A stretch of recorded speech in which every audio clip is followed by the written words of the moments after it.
I was scrolling through social media earlier today and I saw this. And I thought, that's good. I saw this originally on the Twitter account of David Hogg, who is a freshly elected vice chair of the DNC. Congratulations to him. And I was very happy to see that. David is probably best known, of course, as one of the co-founders of March for Our Lives, and he is a survivor of the Parkland school shooting back in 2018 and is a very prominent gun control activist, and I really, really like him a lot. He's one of my favorite sort of public political figures, and it was really cool to see him actually get elected as a vice chair of the DNC, and hopefully that's a sign that better days are ahead for the DNC, and things like that graphic that I just showed you, here's what the Democrats did, and listing some tangible actions that they took, not all of it leading to any sort of major change or consequence, but just, hey, here's what we're doing. I think that's really important. And I wish that they had done a better job of doing that, leading up to the last election. But I'm glad that they're doing it now, and I hope they continue to do it. I hope they continue to let everybody know, hey, we're doing stuff, here's what we're doing in specific, concrete ways. That's crucial. But here's the more important point that I want to make. You need to do more than that. You need to keep doing that, but you need to do a lot more than that too. I have said many times in many videos, I am a registered Democrat. I am not shy about saying that. I have no intention of changing that ever.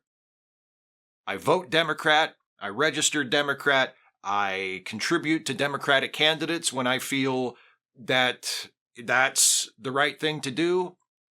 But the Democratic Party in this country has been fucking up for a long time, and there is no better or more painful example of that than losing to Donald Trump and the Republican Party more broadly in this past election back in November. There is no excuse for that. And the Democratic Party, especially the DNC, the Democratic National Committee, should be horribly, horribly embarrassed by that, and also should feel a crushing weight of responsibility for allowing what is happening right now and what is going to continue happening for the next 4 years to happen.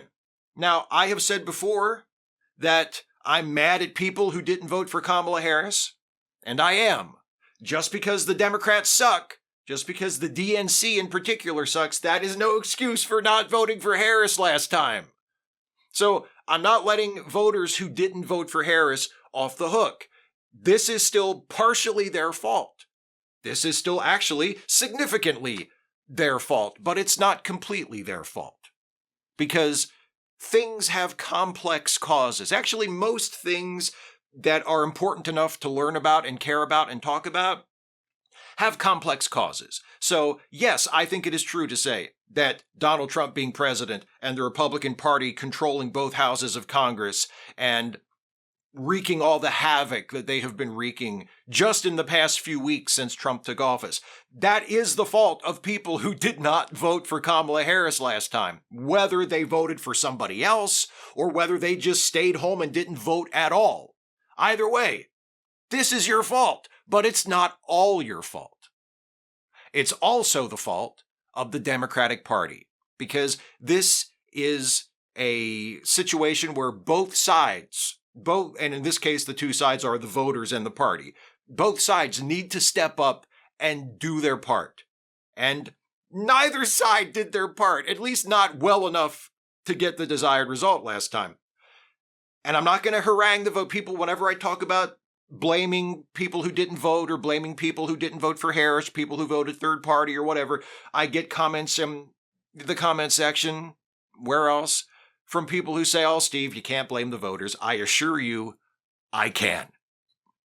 The voters and the non-voters, specifically. But I'm not going to spend this video doing that. I want to talk about the Democratic Party, and I want to talk about how I think, as a humble Democrat, as a humble registered voter, I have no position in the party. I am never going to have a position in the party. I'm never going to run for anything. I'm never going to be like a party official, or I'm not interested in that. I am a voice in the wilderness. I am a lowly dipshit with a YouTube channel, and a member of the Democratic Party, and a voter in the Democratic Party. And I just have a few ideas as to how maybe they could try to turn this around. And I'm not a strategist, and I'm not plugged in and hooked up and in the know, and I don't have a lot of specific knowledge to draw on. I haven't seen any insider polls. I don't know exactly what everybody in the DNC knows and is thinking. I just have a general idea of what I would like to see from the party, and what I think a lot of other progressives would like to see from the party, or even feel like they need to see from the party before they become more active and more comfortable voting for Democratic candidates on a regular basis, which is what we desperately need. The main thing that I would love to pound into the heads of every Democratic politician who is currently serving in elected office, every Democratic candidate who is seeking or considering seeking elected office in the future, and every Democratic Party official from the national level on down to the local level, from the DNC on down to your county or your town's branch of the Democratic Party, all of them. I want this to get into their heads. Stop being afraid. Because if I could boil the Democratic Party's attitude, and the thing about the Democratic Party that is so unattractive and uninspiring as it currently exists and as it currently carries out its business, it would be, you guys seem like you're afraid. Afraid of pretty much everybody. You act like you're afraid of the Republicans. You act like you're afraid of Donald Trump. You act like you're afraid of the people who you want to vote for you. And you're afraid of the people who do vote for you. There's not a lot of confidence. There's not a lot of swagger. There's not a lot of, here's what we're going to do and here's why you should support us. There's a lot of, well, is this okay? We were thinking about doing this. Is that okay? One of the most enraging things to me since the election has been these reports coming out from senior sources in the Harris campaign, senior sources in the DNC, reporting that, well, there was a point in the campaign where Kamala Harris wanted to take a stronger stance on Palestine, wanted to take a stronger stance on Gaza, but she was discouraged from doing that. Or there was a point where Kamala Harris wanted to speak out a lot more strongly in favor of trans rights, but she was persuaded not to do that. Or the party or the campaign, they were going to answer a lot more strongly against the anti-immigrant rhetoric from Trump, or this argument from Trump, or that argument from Trump, and they were persuaded, no, don't talk about that. And why? Well, that's too controversial. That might upset people. That might alienate. The Palestine issue, the Gaza issue, it's a very divisive subject. You might alienate people. And what's so infuriating about that is the assumption that these are all static issues.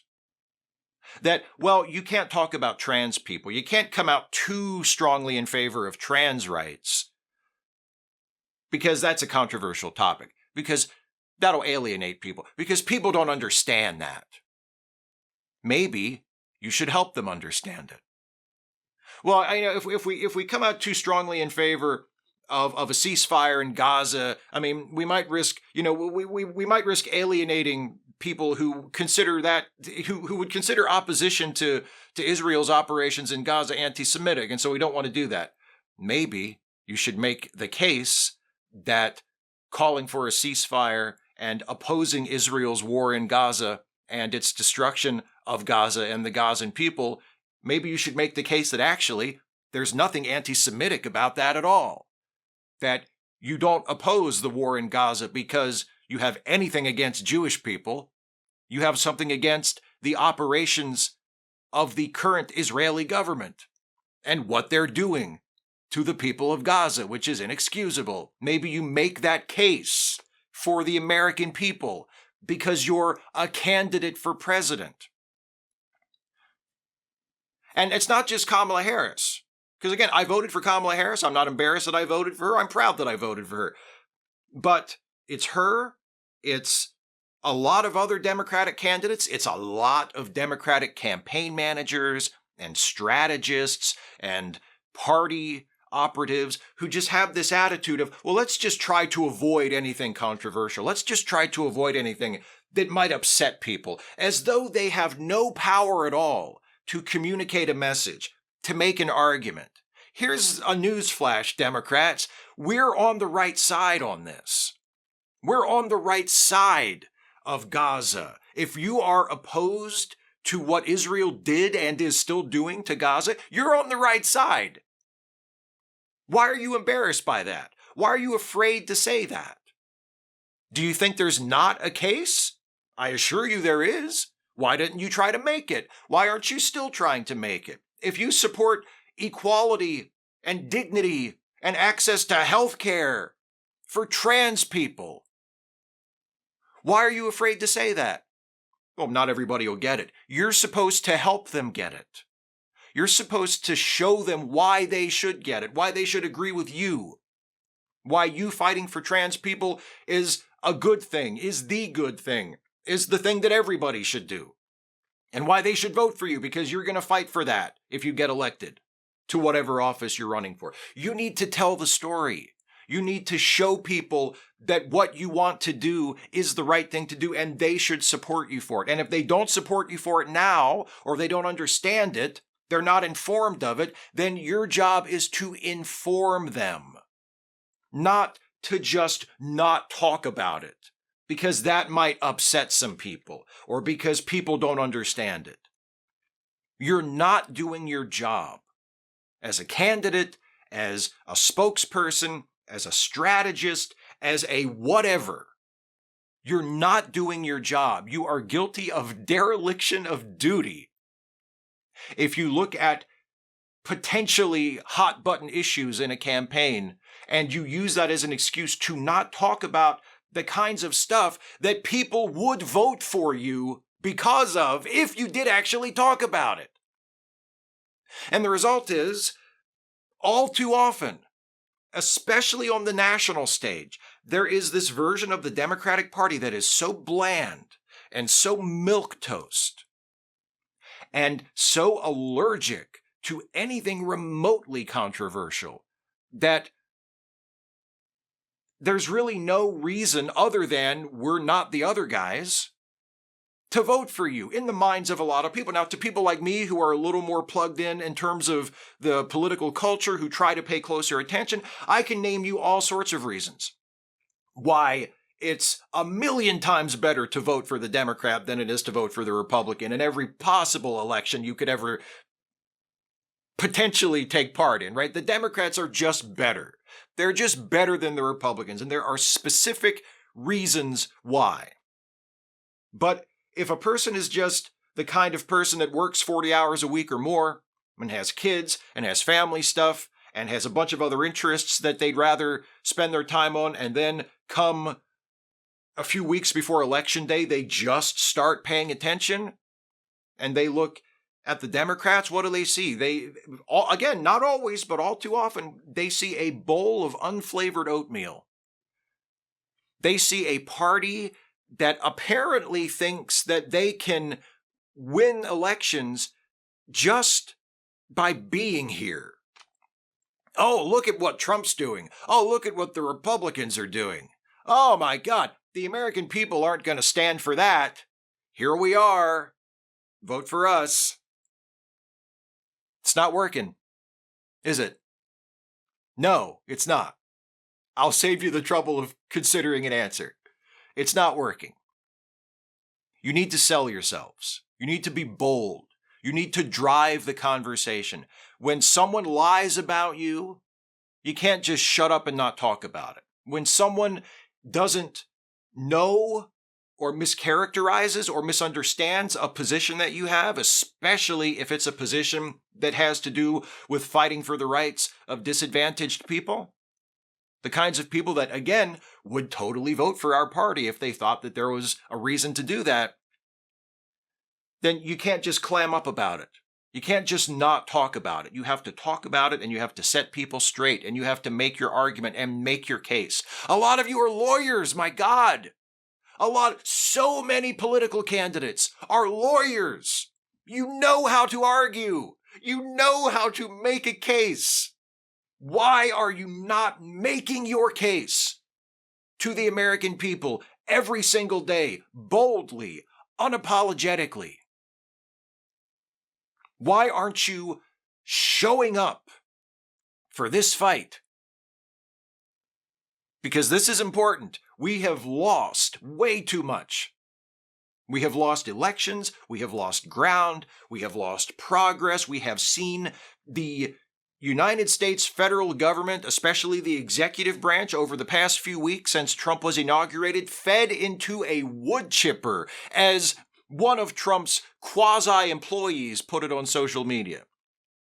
They have taken a chainsaw to USAID, to the Treasury Department, to the FBI, to the Justice Department in general, to the FCC, to the FEC, to the Health Department, to the CDC, the Centers for Disease Control. And they're trying to do it to the Department of Education and to the entire executive branch of the federal government.